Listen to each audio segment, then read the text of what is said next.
나는 AI로 무엇을 할 수 있지? 그리고 나는 지금 AI로 주로 무엇을 하고 있지? 이 질문에 여러분은 어떤 답을 하실 수 있으신가요? AI로 동화책을 만들어 보셨나요? AI로 노래를 만들어 보셨나요? AI로 이미지를 생성해 보셨나요? 여기까지 듣고 아니요 라고 답하셨다면 오늘 방송은 꼭 끝까지 들어보셔야 합니다. 반대로 네, 해봤습니다 라고 답하셨다면 다음 질문을 드리겠습니다. 그 다음에는 무엇을 해보셨나요? 한번 만든 이미지와 노래, 한번 써본 글에서 멈추지 않고 AI를 내 생활과 업무에 연결해 본 적은 있으신가요? 요즘 유튜브를 보면 AI, 반도체, 그리고 테크윙처럼 기술 변화와 연결된 기업이나 주식에 관심을 갖는 사람들은 점점 늘어나고 있습니다. 하지만 전체 인구를 놓고 보면 나는 AI로 무엇을 할 수 있는지 자신 있게 말할 수 있습니다 라고 답할 수 있는 사람은 아직 많지 않을 겁니다. 그래서 중요한 것은 조금 더 아는 사람인지 조금 덜 아는 사람인지가 아닙니다. 똑딱 11의 파이프라인형 연속 방송을 따라와 보세요. 어려운 단어를 먼저 외우지 않아도 됩니다. 하루에 하나씩 이야기와 사례를 따라가다 보면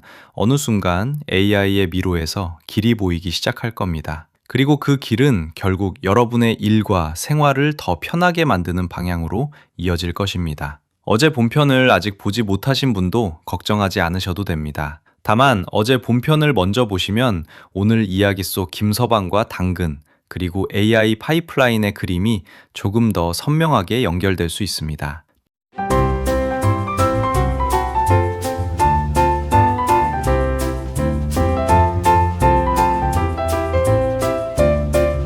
안녕하세요. 떠먹여주는 AI 학교 똑딱 11입니다. 오늘의 핵심 단어는 AI 파이프라인입니다. 어떤 목표를 이루기 위해 필요한 일을 순서대로 연결해 두고 한 단계가 끝나면 다음 단계로 넘어가며 최종 결과를 만드는 방식입니다. 예를 들어 고객이 제품을 주문했다고 생각해 보겠습니다. 주문 정보를 확인합니다. 재고가 있는지 확인합니다. 부족하면 발주를 요청합니다. 배송 가는 날짜를 계산합니다. 고객에게 안내합니다. 배송이 끝나면 정산하고 고객 문의까지 관리합니다. 지금까지 이 과정은 사람이 전화하고 메일을 보내고 엑셀을 열고 회의를 하면서 연결해 왔습니다. 그러다 보면 이런 일이 생기기도 합니다. 이 파일 최신 버전 맞나요? 그거 어제 메일로 보냈는데요.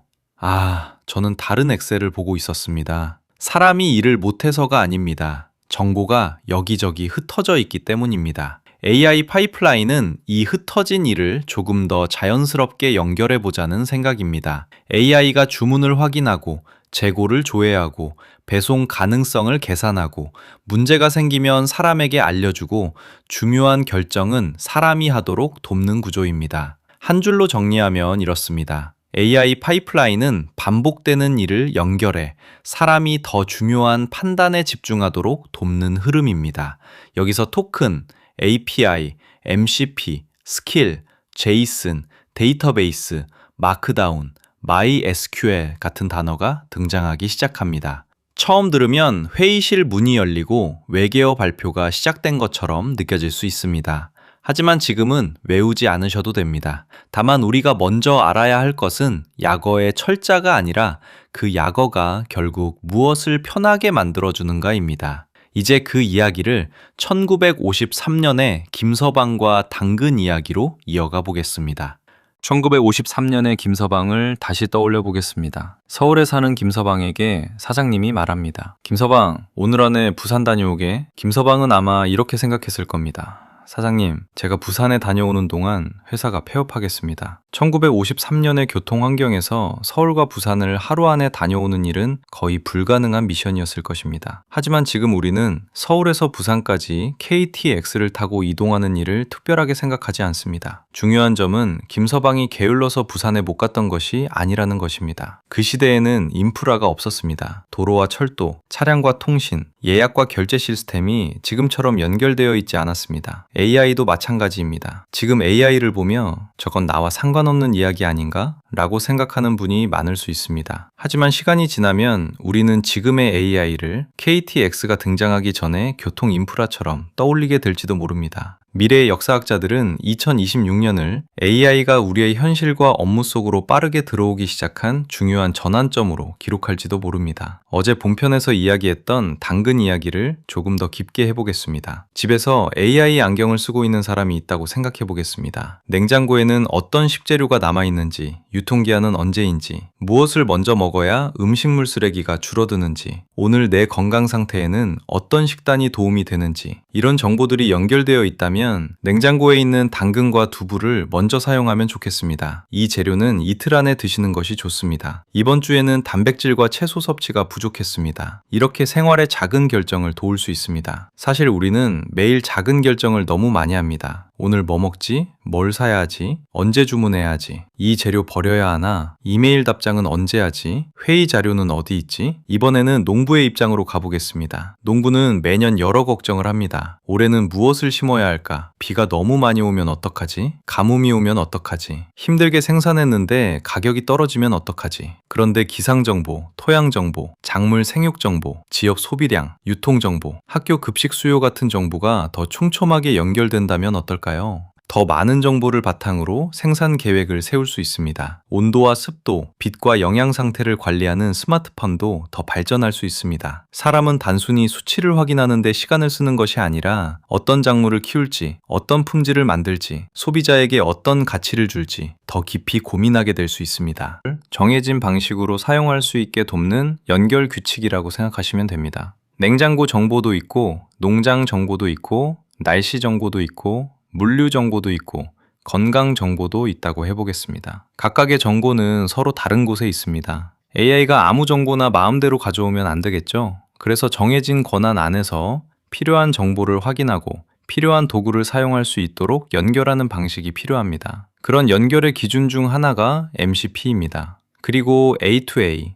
A2A는 에이전트 투 에이전트의 줄임말입니다. 말 그대로 AI 에이전트끼리 역할을 나누고 서로 요청을 주고받는 방식입니다. 예를 들어 식단을 담당하는 AI가 이렇게 말할 수 있습니다. 이번 주 지역 급식 수요를 기준으로 필요한 당근 물량을 계산해 주세요. 그러면 농업 관련 AI는 생산 가능 물량을 확인합니다. 물류 관련 AI는 배송 일정과 비용을 계산합니다. 기상정보 시스템은 비나 폭염 같은 위험 요소를 알려줍니다. 그리고 사람에게 이렇게 보고할 수 있습니다. 이번 주 공급은 가능합니다. 다만 폭우 가능성이 있어 배송 일정을 하루 앞당기는 것이 좋겠습니다. 이게 바로 AI 에이전트들이 연결되는 방식의 예시입니다. 사람이 모든 정보를 직접 찾아보고 여러 부서에 연락하고 회의를 열고 결론을 내리던 과정이 더 빠르고 정교하게 이어질 수 있는 것입니다. 물론 여기서 중요한 것은 AI가 사람을 모두 대체한다는 이야기가 아니라는 점입니다. AI가 반복적인 계산과 확인을 도와주면 사람은 더 중요한 일에 집중할 수 있습니다. 예를 들어 영양사는 단순히 식단표를 계산하는 역할을 넘어설 수 있습니다. 아이들의 건강 상태와 지역 특성, 식습관 교육, 새로운 급식 아이디어처럼 사람의 관찰과 책임이 필요한 일에 더 집중할 수 있습니다. AI는 복잡한 조건을 비교하고 반복 실험을 돕고 사람은 그 결과를 바탕으로 방향을 결정합니다. 그렇다면 물류는 어떻게 달라질까요? 앞으로는 차량의 운행 정보, 충전 상태, 도로 상황, 날씨, 창고 재고, 고객의 수령 가능 시간까지 더 촘촘하게 연결될 수 있습니다. 사람은 모든 차량을 직접 계산하고 통제하는 것이 아니라 시스템이 제안하는 여러 선택지 가운데 중요한 판단을 맡게 될 것입니다. 과거에 벌크 화물을 사람이 직접 분류하고 옮기던 방식에서 컨테이너와 표준화된 용기가 등장하며 물류가 크게 바뀌었듯 AI와 자동화는 다음 변화를 만들 수 있습니다. 세상은 하루아침에 완전히 바뀌지 않습니다. KTX도 어느 날 갑자기 생긴 것이 아닙니다. 수많은 철도와 도로, 역과 전력망, 운영 시스템이 함께 쌓여 만들어진 결과입니다. AI도 마찬가지입니다. 기술은 빠르게 발전하지만 실제 생활과 산업에 안정적으로 들어오기까지는 준비와 검증, 제도와 인프라가 필요합니다. 그러니 오늘부터 모든 AI를 공부하겠다고 마음먹지 않으셔도 됩니다. 오늘은 파이프라인이라는 단어 하나를 기억하시면 됩니다. 반복되는 일을 연결해 사람이 더 중요한 판단에 집중하도록 돕는 흐름. 그것이 파이프라인입니다. 그리고 내일은 이렇게 질문해 보시면 됩니다. 내 일에서 매일 반복되는 일은 무엇일까? 그중 AI가 먼저 도와줄 수 있는 일은 무엇일까? 이 질문이 여러분의 첫 번째 AI 파이프라인이 될 수 있습니다. 김서방이 처음부터 KTX를 상상할 수 없었던 것처럼 우리도 처음부터 AI 시대의 모든 모습을 이해할 필요는 없습니다. 다만 변화가 시작되고 있다는 사실을 알고 한 걸음씩 준비하면 됩니다. 오늘 방송이 도움이 되셨다면 구독과 좋아요, 알림 설정 부탁드립니다. 그리고 댓글로 남겨주세요. 여러분이 가장 어렵게 느끼는 AI 단어는 무엇인지, 또 내 일에서 AI가 가장 먼저 도와줬으면 하는 일은 무엇인지 알려주시면 앞으로 방송에 적극 반영하겠습니다. 그리고 한 가지 양해 말씀드립니다. 똑딱11은 아직 모든 편집과 구성이 완벽하게 갖춰진 채널은 아닙니다. 회사를 다니며 지식을 더 효율적으로 나누고자 1인 채널을 운영하다 보니 제한된 시간 안에서 한 편씩 경험과 완성도를 쌓아가고 있습니다. 조금 부족한 부분이 있더라도 너그럽게 지켜봐 주시면 더 좋은 컨텐츠로 보답하겠습니다. 떠먹여주는 AI 학교 똑딱11이었습니다. 오늘도 여러분의 AI가 똑딱 도착합니다.